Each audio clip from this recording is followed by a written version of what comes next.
Nah, jadi ketika kita punya tujuannya hidup sehat, Mas. Berat badan tuh bonus aja. Karena kita nggak pengen juga turun berat badan tapi dalam kondisi sakit. Yang kita pengenan adalah gimana berat badan kita itu turun tapi kesehatan kita tuh naik gitu. Berarti banyak yang ini, Mas. Banyak yang apa? Niat diet kan pengen kurus tapi malah sakit-sakitan. Betul. Gitu, betul. Jadi yang kayak tips diet yang sehat tuh kayak gimana? Oh, kalau dari aku tuh yang pertama adalah lakukan sesuatu karena kamu tahu itu buat apa dan mau kemana sebenarnya. Why-nya tuh apa? Kalau bukunya Simon Sinek yang Start with Why kan selalu nanya why-nya kenapa. Aku selalu bilang kalau tanya kenapa gitu, aku pengen portofolio kesehatanku bagus dicek by lab. Bagus bukan karena kita ngomong kayaknya sehat-sehat aja. Nah, kayak gitu. Mas ngerasa sehat, tapi belum tentu badannya di dalam sehat. Jadi aku harus aku bilang aku harus sehat tapi bukan aku yang ngomong, tapi hasil labnya yang ngomong gitu. Satu. Terus yang kedua adalah sadar kalau misalkan kita mau sehat harus effort gitu. Effort yang paling sederhana adalah meluangkan waktu untuk olahraga. Ada quote yang aku suka dari penulis karakter building Pak Eri Sudewo, dia bilang kalau mau hidup sehat harus minum air putih. Tapi konsekuensi dari minum air putih itu pasti ke kamar mandi. Sering ya? Sering. Tapi kalau nggak ke kamar mandi, kamu pasti sakit. Nah, kayak gitu. Jadi emang kita mau hidup sehat itu pasti ada effortnya, setidaknya itu bolak-balik ke kamar mandi gitu. Itu kan proses metabolisme tubuh. Nah yang terakhir adalah pikiran. Tadi kan kita ngobrol kalau orang tuh handphone terus ya. Tanpa aku sadarin aku hidup juga kayak gitu. Bukan aku yang ngontrol handphone atau teknologi, tapi teknologi yang ngontrol hidupnya aku. Nah sekarang aku udah kayak gini, apapun yang terjadi aku jam 10 malam harus sudah tidur. Satu, itu adalah waktu terbaik untuk kita tidur. Yang kedua, mau dipikirin juga besok bisa dikerjain. Tapi aku punya target jam 4 harus udah bangun. Kenapa? Yaitu karena aku punya waktu 3 jam untuk me time, Mas. Karena kalau ibu-ibu udah punya anak, itu dia nggak punya waktu lagi buat me time. Tapi jam 4 itu jarang anak bangun. Rata-rata anak bangun jam 6 atau jam 7. Nah, jadi jam 4 sampai ke jam 6 itu waktuku untuk self development. Aku lupa berinvestasi pada diriku sendiri ternyata. Termasuk investasi kesehatan, investasi pikiran, jadi baca buku, sama investasi psikologis untuk kita deep talk, ngomong sama diri kita tuh hari ini mau ngapain gitu. Jangan merendah gitu dong, Mas. Gitu. Iyalah Pak. Maksudnya udah dijelasin kan. Ya. Ini konsepnya emang kita zero to hero gitu, Mas. Zero to hero. Mbok kira aku wis hero piye? Enggak, kita ngundangnya yang zero juga.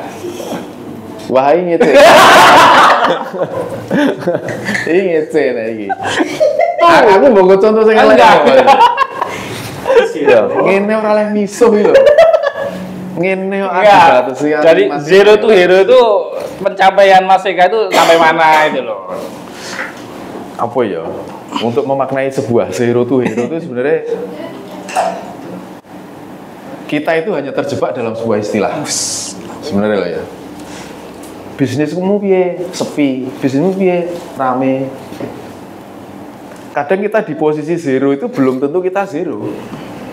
Kita menjadi hero untuk orang lain, tapi kalau konteksnya untuk tertentu ya. Jadi kalau saya itu konteks hero to hero itu saya nggak mau terjebak dalam istilah itu. Apa yang kulalui sekarang aku adalah hero. Gitu. Tadi jangan bilangnya aku bukan hero. Ya apa ya? Nek aku nangkep tadi Mas Bayu hero-nya itu hero yang konteks sing wah sukses. Banyak duit kayak gitu. Dari tidak punya apa-apa konteksnya menjadi punya ini itu. Lah kalau kita terjebak dalam istilah itu, kita akan juga memberatkan diri sendiri sebenarnya. Terlalu berangan-angan ra kecanda. Jadi zeronya itu dikejar sampai dia nggak tahu zero itu sampai seperti apa. Padahal kalau menurut saya sebenarnya hero to zero itu nggak ada. Zero to hero. Situasi hidup apapun kita adalah zero. Hero. Kita adalah hero. Beri kembali ke pemaknaan diri sendiri. Pemahamannya aja sebenarnya. Pokoknya matar opening itu selapan nih. Riset sih, kalau saya lebih suka riset, Mas. Jadi digital marketing itu kalau saya ya riset karena berubah terus. Sosial media baru dengan algoritma baru, dengan cara baru gitu. Dengan teknik marketing baru, mesti kayak gitu. Nah, yang saya sering lakukan setiap harinya ya di risetnya. Jadi malah bukan di usahanya. Walaupun kita punya usaha tapi malah jarang ngantor aku Mas Diusa. Jadi buat tim riset. Karena teknologi itu secepat apa Mas? Secepat kita bangun tidur teknologi itu baru Mas. Oh teknologi itu secepat itu. Kita bangun tidur besok iPhone 14 muncul. Besok tidur lagi kita nabung iPhone 13 belum keturutan ya, belum beli ya. Kita tidur bangun besok iPhone 15. Ya. Gitu terus Mas sampai kiamat nggak pernah kebeli iPhone. Ya riset kan kayak gimana Mas? Berarti orang-orang yang scroll TikTok. Iya. Bahkan kita cuma apa ya? Baring gitu nonton. Iya, ada yang khusus dibayar baring gitu untuk ini Mas, scroll. Serius itu. Karena kan kita nonton ada beberapa yang misalkan contoh ini kan baru hype-nya TikTok ya. Live ya. Kita bahkan ada satu tim yang khusus nonton TikTok, Mas. Satu tim nonton TikTok. Satu. Iya. Oh serius ini. Serius. Ya ini TikTok yuk. Ya, bercandanya nanti. Serius. Siswandi kali ini. Oke. Jadi tamu hari ini adalah Siswandi. Salam kenal teman-teman. Mas Siswandi ini adalah suami dari Mbak Tria. Iya. Episode Mbak pertama. Triana Rahmawati ya, yang episode pertama begitu. Betul begitu Mas? Betul. Dan kadang saya bangga memperkenalkan diri sebagai suami Tria. Tapi Mbak Tria kemarin nggak menyebut Mas Siswandi. Oh iya. Karena dulu aku SMA tuh orangnya sangat introvert parah, jadi sangat pendiam. Lebih pendiam mungkin dari Mas Bayu, gitu. Jadi intinya tuh untuk ngomong di depan umum itu susah banget. Jadi aku mendeklarkan diri untuk transformasi lah ya, istilahnya tuh merubah diri dari satu titik ke titik yang lain. Nah singkat cerita, saya ngelihat satu fenomena kan, saya mahasiswa baru ngelihat potret, oh ini ada pilihannya nih, mau jadi ini, mau jadi ini, mau jadi itu. Nah, mau jadi soleh dulu Mas Bayu ngeliatnya. Terus kalau mau jadi pinter ada lagi kakak tingkat. Mau jadi aku lah pinter. Iya, Mas Bayu aku juga. Aktivis juga, misalkan yang di organisasi BEM ada Mas Bayu juga. Aku dia mana-mana ya. Misalkan ya. Misalkan. Nah, dari semua saya ngeliat, ternyata dari 3 pilihan itu saya ngeliat BEM itu menjadi jalan yang bisa membuat saya pada waktu itu ya, saya beranggapan kalau saya masuk BEM, saya itu akan banyak berubah hidup saya gitu. Nah saya berkeyakinan itu. Akhirnya saya memutuskan aktif di situ dan ya alhamdulillah di semester berapa deh? Semester ke-6 dipercaya untuk jadi ketua BEM UNS. Tahun berapa itu? Tahun 2014 tuh. Itu waktu awal-awal pemilihan Jokowi sama Prabowo. Jilid pertama. Oh, jilid pertama 2014. 2014. 10 tahun yang lalu ya. Iya, jalan 10 tahun. 9 ke 10. Manfaatnya nih. Manfaatnya dulu. Jujur saya banyak banget dapat manfaat ya ketika memilih jalur sebagai aktivis mahasiswa mungkin ya kita nyebutnya. Selain secara soft skill saya bertambah gitu, tapi juga secara pemikiran dan juga secara relasi juga bertambah. Dan ya, yang saya rasa itu tuh yang hari ini justru membawa saya kepada satu karir ke karir yang lain gitu. Jadi kepada peluang satu dan peluang yang lain. Gara-gara dulu gitu. Sekarang lebih mudah banget dan media-media bisa lebih terbuka. Nah, pertanyaannya adalah seberapa banyak sih ketertarikan anak muda untuk isu-isu politik hari itu gitu. Tentang hal itu ya maksud, dan hari ini kalau aku ngerasanya ya ketertarikan tentang politik itu semakin berkurang menurut aku rasanya gitu. Dilihat dari progresivitas misalkan anak-anak yang ada di mahasiswa hari ini, gerakan-gerakan mahasiswa yang semakin berkurang menurut aku gitu. Tapi untuk yang aktivitas yang lainnya di ranah lainnya kreatif itu entrepreneur muncul tuh banyak tuh, betul. Ya, semoga hanya berkurang ya, tidak jadi apatis kan. Ya, betul. Ngeri juga ya. Ngeri. Harus tetap ada yang peduli dengan isu-isu tersebut gitu. Untuk tetap ada? Untuk tetap ada gimana, Mas? Untuk tetap ada, biar tetap ada gitu loh maksudnya.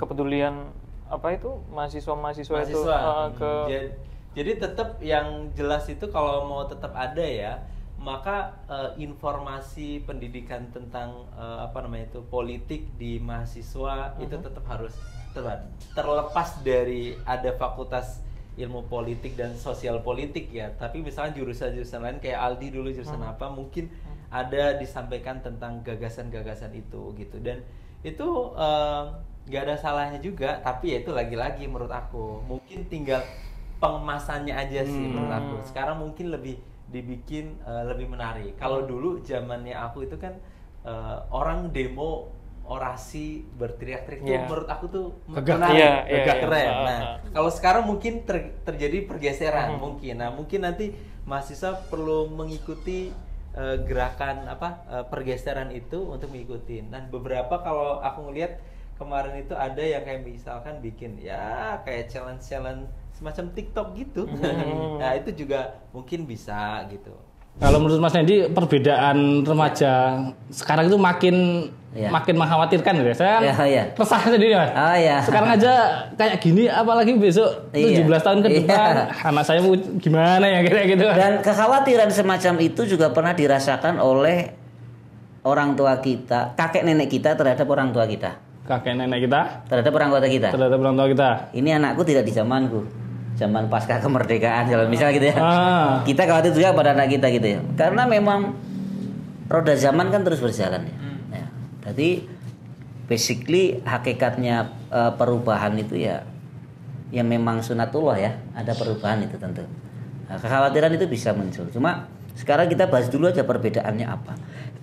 Kalau perbedaan di tiap zaman pasti ada. Tapi karena kita berdiri di zaman yang ini, kita akan membedakan dengan yang zaman ini dulu, bukan zaman besok ya. Zaman yang ini dengan yang kemarin kan. Kalau zaman yang ini generasi Z lah katakanlah ya. Milenial udah lewat, kolonial sudah lewat, sekarang Z, nanti XYZ habis Z, pasca Z apa nggak tahu ya. Sudah ada penamaannya sih sebetulnya. Itu tentu salah satu yang paling utama perbedaannya adalah ya ruang lingkup hidupnya sebelum kepada dirinya, tapi ruang lingkup hidupnya yang beda ya. Mereka ini kan rata-rata sejak mulai dari generasi milenial sampai ke Z ini hampir sama, yaitu native digital. Lahir itu sudah ada dunia digital. Kalau generasi pra itu, generasi kita sebelum kita gitu ya, itu generasi transisi sebetulnya. Sudah ngalamin generasi digital, tapi juga pernah ngalami generasi manual ya, zaman manual dulu ya, belum terlalu digital ya. Firstly kita pengen kembali ya ke fitrahnya manusia, itu kan bertuhan. Di negara manapun juga pasti manusia merasa nyaman. Ada sesuatu, ada kausa prima yang menyebabkan semua ini. Ada alam semesta, ada gitu kan. Mereka tunduk ya, apapun kepercayaannya itu tunduk, pasti ada Tuhan. Jadi karena ini alamnya Tuhan dan zamannya juga diizinkan oleh Tuhan untuk berubah gitu ya, sunatullah gitu segala macam. Ya pasti ada kunci-kunci dari Tuhan juga untuk kita menghadapi zaman yang berbeda-beda. Maka semacam para ulama itu pun juga menyampaikan beberapa hal fikih lah. Kita contoh satu, ambil contoh saja yang supaya tidak mengkhawatirkan tentang perubahan zaman. Misalnya itu ada nih ulama nih, ini keren banget karena mengajari kita untuk tidak khawatir. Al-muhafadzah, ada satu prinsip fikih misalnya, al-muhafadzah alal qadim musalih wal abdu alal jadidul aslah. Lestarikanlah warisan lama yang baik ya, dan ciptakanlah sesuatu yang juga baik. Kalau itu baik dan tidak merusak, tidak apa-apa. Tidak usah heran sama perkembangan zaman yang baru ini gitu ya. Kita perlu belajar tentu ya kan, untuk apa? Untuk menemani teman kita. Tapi kalau ada yang lama juga kita wariskan, kita tularkan ke anak-anak gitu kan. Misalnya self control, ya kan, kemudian gimana cara membangun manajemen waktu segala macam, dialog segala macam. Perbedaannya kan sebetulnya hanya pada milieunya saja, environmentnya saja, lingkungannya. Tapi selain di luar hal itu, yang paling pertama adalah itu kan tergantung kita semua, tergantung manusianya kan. Kita sama-sama dikasih brain ya, dikasih otak, dikasih hati, heart ya. Dari suku, dari bangsa manapun juga pasti juga punya hati, punya rasa, punya perasaan, punya feeling, punya intelijen ya, kepandaian ya, untuk mengolah sesuatu, tantangan ataupun segala macam jadi power malah ya, tantangan hambatan bisa jadi power. Para ulama bahkan kalau orang-orang dulu katanya galak apa segala macam, itu galak segala macam itu ada caranya. Kalau Syekh Jum'ah Amin itu misalnya ya, itu ada pembahasannya itu mendidik anak atau mendidik murid di madrasah. Itu tidak semena-mena kekerasan enggak. Itu misalnya begini, ada tuh ulama-ulama hebat itu. Ada anak yang sangat kurang ajar pada orang tuanya, pada gurunya, sampai fisik kan sekarang kan. Itu boleh dan bisa misalnya perlihatkan ketiakmu. Maksudnya apa? Seakan-akan mau menampar, tapi nggak menampar. Hanya ikut membentak. Kalau anaknya sudah kebangetan loh ya. Kan ada tuh sekarang ibu-ibu ditendang sama anaknya cewek loh. Oh, iya. Udah pernah lihat itu? Wah, itu kan itu harus dididik kan. Maka cara mendidiknya salah satunya begitu. Perlihatkan ketiakmu. Kamu itu suara apa? Keraskan suaramu itu boleh. Tapi nggak sampai dur gitu enggak gitu. Ada itu panduannya juga ada. Sebelum jauh itu banyak orang nggak tahu mungkin Mas. SEO nih sebenarnya apa? SEO ya. Sebelum jauh ke blog sama web segala macam. SEO ini sebenarnya apa sih Mas? Bedanya sama CEO. Bedanya itu apa sih? Apa? CEO cuman everything officer kali ya? Apa aja dikerjainnya Mas? Enggak. Jadi kalau SEO itu kan setelah kita langkah atau step yang kita ambil setelah kita punya website ya, gitu kan, kayak gitu ya.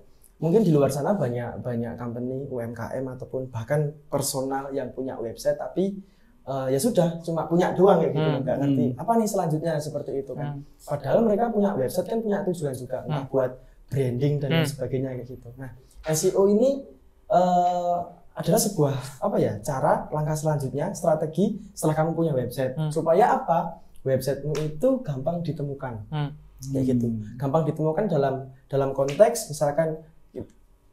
Pasti orang awam banyak yang mikir gini, wah aku punya website. Kenapa aku punya website? Supaya website aku nih gampang ditemuin orang ketika orang searching, orang googling dan lain sebagainya. Tapi tidak semudah itu faktanya kayak gitu kan. Ketika kita punya website, katakanlah seputar batik, kita kemudian ngetik di Google batik, itu nggak semudah. Website kita langsung muncul di sana kayak gitu. Nah itu ada cara atau strategi, ya SEO itu tadi. Search Engine Optimization seperti itu kan. Search Engine Optimization. Betul gitu. Oke, kalau dalam SEO itu kan hal yang paling jadi ujung tombak adalah konten, tulisan. Tulisan ya, semua itu tulisan yang ada di dalam website tersebut kayak gitu kan. Jadi kalau kita ngomongin tiba-tiba yang satu, oh itu prosesnya masih ada sebelum itu ya Mas Bayu, Adi kayak gitu kan. Google itu gampangnya kerjanya begini, ada proses namanya crawling, kemudian ada proses namanya indexing, baru kemudian ranking.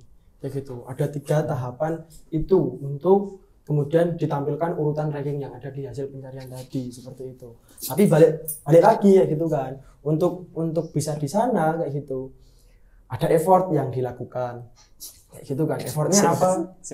Nyari crawling sama ranking artinya apa? Enggak. Oh enggak. Iya. Crawling sama ranking. Oh enggak. Saya mewakili ini pemirsa yang nge-like. Ini coba dijelaskan sederhana. Oke, sederhana. Crawling and ranking itu. Sederhananya itu gini. Crawling itu dilakukan oleh robotnya Google merayapi semua halaman yang ada di dalam sebuah website. Apakah website kita aja? Enggak. Ada miliaran website yang ada di dunia seperti itu. Nah, dia merayapi, kemudian setelah dirayapi dapatkan URL-nya, ada proses selanjutnya indexing. Diindeks, disimpan ke dalam database-nya si Google. Secara gampangnya seperti itu. Kayak gitu kan. Disimpan dalam database-nya Google. Nah, ketika kita dapat nih halaman Perbusino katakanlah ngomongin seputar batik seperti itu kan, seputar batik. Nah, setelah ada user yang mencari kata batik di internet kayak gitu kan. Kata batik enter. Nah, algoritma Google akan bekerja secepat itu ya, dalam kedipan mata mungkin ya, mencari halaman website mana dalam seluruh dunia ini yang kemudian relevan dengan kata batik. Seperti itu. Nah, lagi ngomongin relevan adalah konten yang ada di dalam website kita tadi. Tulisannya, apakah ada konten yang mendukung? Konten mendukung ini bisa video, bisa gambar, dan lain sebagainya. Kayak gitu. Jadi misalkan, ketemu batik, ditampilkanlah itu. Halaman pertama ada 10 hasil pencarian, halaman kedua 10. In total, yang paling umum dalam hasil pencarian itu ada 110 halaman, masing-masing halaman ada 10. Kayak gitu. Aku paham tuh. Jadi crawling dirayapi semua halaman website, indexing gampangnya disimpan di database-nya Google. Nah, ranking Google yang akan menentukan itu dengan mencari tingkat relevansi halaman website dengan kata kunci yang dimasukkan oleh si user seperti itu. Bikin skala prioritas Mas, pasti bahasanya motivator, prioritas kan hidup Anda. Ya, skala prioritas pertama pekerjaan dulu lah, tetap. Kedua organisasi, ketiga baru hobi gitu. Kalau keluarga itu udah beyond Mas, jadi yoning dhuwur dhewe lah pastilah, itu enggak usah di Warga nomor 5. Itu enggak bisa pulang nanti yang kuat. Kalau warga nomor 5 itu enggak perlu ceritakan ke keluarga. Keluarga orang yang paling terdekat ya pasti keluarga prioritas utama. Tapi kan kita ngomongin ketika keluar rumah, prioritas apa yang kita harus tuju gitu. Kok aku mikir di sektor-sektor yang lain yang paling sustain kok malah retail. Kenapa retail dan kenapa Indonesia tidak terkena dampak Bank Dunia? Menurutku tuh salah satu bukti nyata Indonesia bisa hidup dengan marketnya sendiri. Kalau kemarin aku lihat belajar baca seminar, ikut seminar, baca buku dan baca buku aku raya. Lihat TikTok. Kata kayak pinter baca buku. Lihat TikTok gitu ya, mendalami ilmu di sana. Dia ada siapa itu dari konten, dia ngomong kalau persaingan kosmetik Indonesia yang bahan bakunya itu impor dari Cina itu lebih laku daripada kosmetik yang bahan bakunya tidak impor dari Cina. Dan itu boomnya di Shopee dan di TikTok Shop. Berarti mereka itu sudah nggak ada nasionalisme di Cina. Menurutku dia invasinya ke Indonesia. TikTok berhasil katanya mau invest triliunan di Indonesia. Ya salah satunya karena dia mau grab market kita. Yang algoritmanya kan terserah mereka. Kita mau belajar kayak apa, algoritma terserah mereka. Mau bakar ads sebesar apapun. Tapi kalau ini memang TikTok tahu bahan bakunya, maklonnya ini bahan bakunya kosmetiknya ini salah satunya dari Cina, berarti dia akan menggenjot yang ini. Kan dia mau laku juga masih negara asalnya. Ya ini kan kita lagi dijajah. Ya kalau kita ngomongin bisnis peluang bisnis yang paling bagus ya sekarang yang bisnis momentum ya, yang pasarnya retail, yang target marketnya masyarakat Indonesia sendiri, berkomunikasi, baru keluar dan lain-lain. Kalau kita ngomongin bisnis penting nggak, ya itu jadi pilarnya Indonesia ya bisnis, ekonomi. Salah satu tolak ukur yang aku sering ngomong di media atau dimanapun bahwa ini jumlah entrepreneur di Indonesia, jumlah wirausaha, profesi wirausaha itu baru mau 4, kita baru mau ngejar 4. Di Jepang, di Amerika, negara-negara besar udah di atas 10% dari rasio jumlah penduduknya ya. Berarti kita masih ketinggalan jauh. Itu tolak ukur negara maju gampangnya banyak wirausaha, itu wis pasti. Mana negara maju yang wirausahanya rendah? Gimana coba? Kan nggak ada. Maju rendah. Nggak tahu sih, lebih ke nggak tahu aja sih. Nggak ngerti sebenarnya. Tapi bang, kalau kita ngomongin bisnis ya itu penting. Itu tolak ukur. Karena ketika orang punya pekerjaan, berarti tingkat kriminal akan rendah. Akan semakin banyak yang jobless, pengangguran, tingkat kriminal pasti naik. Oh iya. Kita kan pengen hidup nyaman, aman, tentram, bahagia. Kalau itu ya dipenuhi apa? Ekonomi. Ya harus kenyang dulu. Kalau udah kenyang males maling. Orang maling itu kadang karena lapar. Habitnya maling.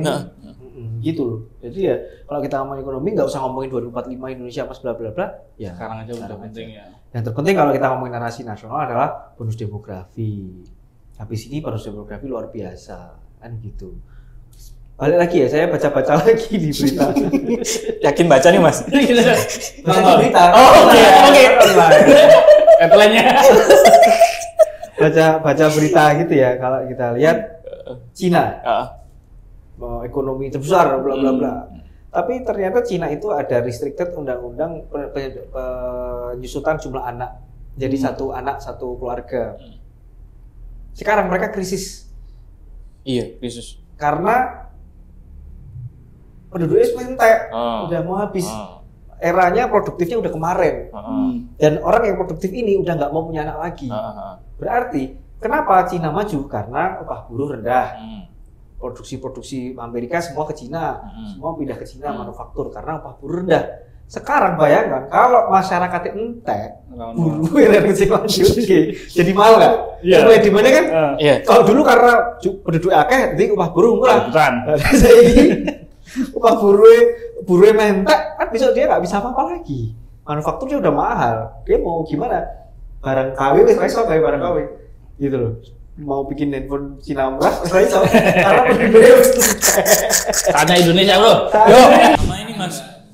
Kan katanya ada yang bilang kalau naik haji itu kalau kita nggak dapat panggilan dari yang di atas katanya nggak bakalan naik. Berarti orang yang naik haji itu yang benar-benar dipanggil sama yang di atas. Dipanggil sama yang di atas maksudnya sini ke rumahku kayak gitu. Ya, kalau saya sendiri gini ya, bentuk gini ya. Memang haji itu adalah panggilan. Saya melihatnya haji ini memang kita harus berikhtiar memprioritaskan. Kalau karena memang haji ini kan ibaratnya pahalanya itu adalah kalau janji Allah adalah surga dan dapat pengampunan gitu ya. Kalau kita tidak tahu kita itu muda, anak, tua, itu kan semuanya istilahnya orang tua kita bilangnya adalah semua patut untuk mati, ya kan? Kita tidak tahu nih, kita tidak matinya kapan nih, kita akan meninggal kapan itu nggak tahu. Makanya kalau dalam setiap berdoa, ya Allah matikanlah saya dalam keadaan husnul khotimah gitu ya. Jauhkanlah dari siksa kubur, berilah kelapangan kubur, berilah dalam hisab itu kemudahan. Lah di sini kalau saya pengen rezeki itu selalu insya Allah datang ke kita semua. Kalau kita memprioritaskan memang dari sisi duniawi itu ya. Kalau kita tidak memprioritaskan juga dari sisi akhirat, itu memang benar itu panggilan. Tapi kalau kita tidak mau berikhtiar, tidak mau untuk melakukannya gitu ya. Apalagi kita masih muda gitu ya. Itu memang saya melihatnya juga mungkin ya nanti kapan lagi menunda-nunda terus. Apalagi ini saat ini 30 tahun gitu ya, 25 tahun. Nah, salah satunya adalah saat ini bagi penonton Ngobras ini dari Sena Media ini nonton semua gitu ya. Nah ini paling nggak anak-anak muda ini harus yang namanya mulai untuk dipikirkan tentang berhaji ini karena ya walaupun ini adalah bagi yang mampu, tapi harus kita ya memampukan diri bagaimana caranya. Insya Allah nanti kita akan menjadi tamu Allah itu juga Allah itu kalau memberi kamu mengundang gitu ya. Kalau kita memantaskan diri dalam artian memampukan diri sebagai berhaji itu nanti Allah itu juga akan memberikan jalan nggak mungkin akan dilepas gitu tak kayak undangan gitu ya wes jalanmu adalah sangumu ini kita kan haji juga dapat sangu juga dari pemerintah gitu ya ini jalanmu ini insya Allah itu juga tertata kok. Saya juga sangat saya juga kaget juga alhamdulillah bisa berangkat di tahun 2023 ini walaupun saya juga teman-teman saya masih ada yang muda, ada yang tua, kita ada yang umurnya 38, 39 juga ada juga karena mungkin menggantikan orang tuanya atau memang dari awal sudah men-setting untuk haji. Nah, itu memang saat ini harus mulai dipikirkan memang untuk bekal itu harus disiapkan. Nah, siapkan gitu kan. Apalagi masih muda. Olahraga ini adalah muda, olahraga, berhaji itu adalah fisik. Saat ini adalah kalian harus segera mengimbangi antara ikhtiar mencari rezeki dunia juga ikhtiar untuk mencari keselamatan di akhirat nanti. Amin. Masya Allah. Bye bye.